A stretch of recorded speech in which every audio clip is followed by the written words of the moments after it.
Hi friends, அஸ்ஸலாமு அலைக்கும். இன்றைக்கி நான் செய்ய போகிறது எக் புர்ஜி. எக் புர்ஜினா நிறைய பேருக்கு தெரியாது. அதனால் முட்டை பொரியல் செய்யலாமா? ஃபஸ்ட்டு நான் 1.5 வெங்காயம் எடுத்துக்கிட்டேன். அது சின்ன சின்ன பீஸாக கட் பண்ணிக்கோங்க. கத்தி கொஞ்சம் ஷார்ப்பாக இருந்தால் தான் சின்ன சின்ன பீஸாக கட் பண்ண முடியும். ஷார்ப்பான கத்தியை எடுத்துக்கலாம். அதுக்கப்புறம் ஒரு தக்காளி, அதுவும் சின்ன சின்ன பீஸாக கட் பண்ணி எடுத்துக்கிட்டேன். அது கூட 2 பச்சை மிளகா, கொஞ்சம் கருவேப்பிலை, அப்புறம் கொஞ்சம் கொத்தமல்லி எடுத்துக்கிட்டு ஒரு கடாய் எடுத்து எண்ணெய் போட்டுக்கலாம். ஒரு 3-4 ஸ்பூன் போட்டுக்கலாம். அது எண்ணெயிலே கொஞ்சம் வதக்குறனால கொஞ்சம் எக்ஸ்ட்ராவே போட்டுக்கலாம், நல்லாயிருக்கும். அதுக்கப்புறம் கொஞ்சம் கடுகு, ஜாஸ்தி வேண்டாம், ஒரு 1/4 ஸ்பூன் இருந்தால் போதும். அதுக்கப்புறம் கருவேப்பிலை போட்டுக்கிட்டு கட் பண்ணி வச்சுருந்த வெங்காயத்தை போட்டுக்கலாம். அது நல்லா போட்டு வதக்கி விடலாம்.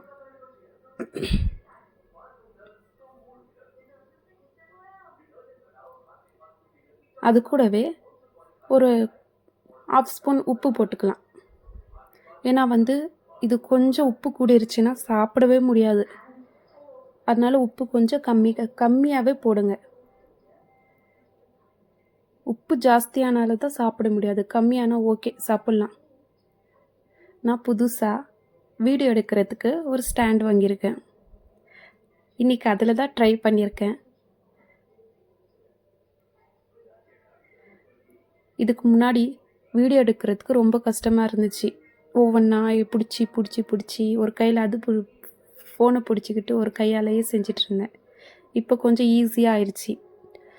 தக்காளியும் நான் போட்டாச்சு.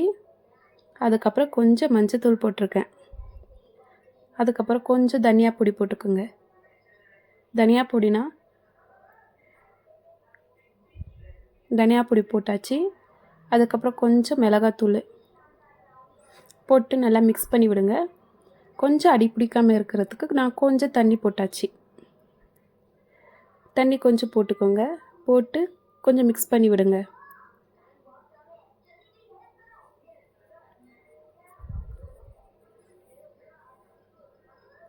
என் பசங்க ரீல்ஸ் எடுக்கிறாங்க. நான் அது டிஸ்கிரிப்ஷனில் போடுறேன், பாருங்கள். பிடிச்சிருந்தா லைக் பண்ணுங்கள்.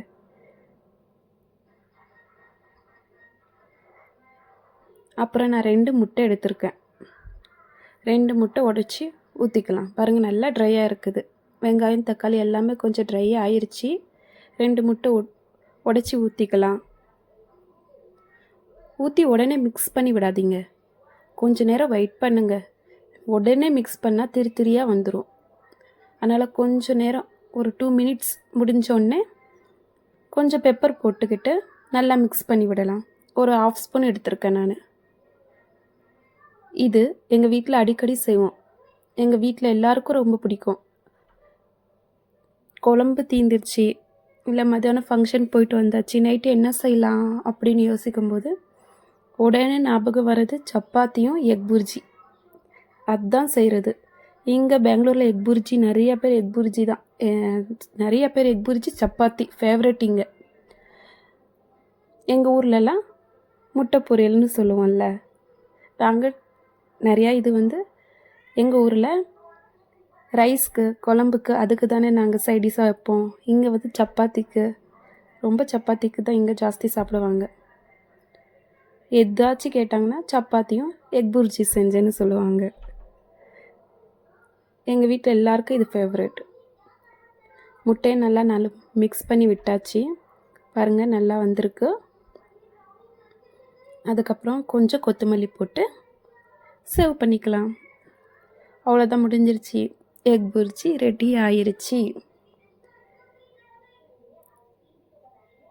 லைக் பண்ணுங்கள் ஃப்ரெண்ட்ஸ், சப்ஸ்கிரைப் பண்ணுங்கள் ஃப்ரெண்ட்ஸ். தேங்க்யூ, பாய்.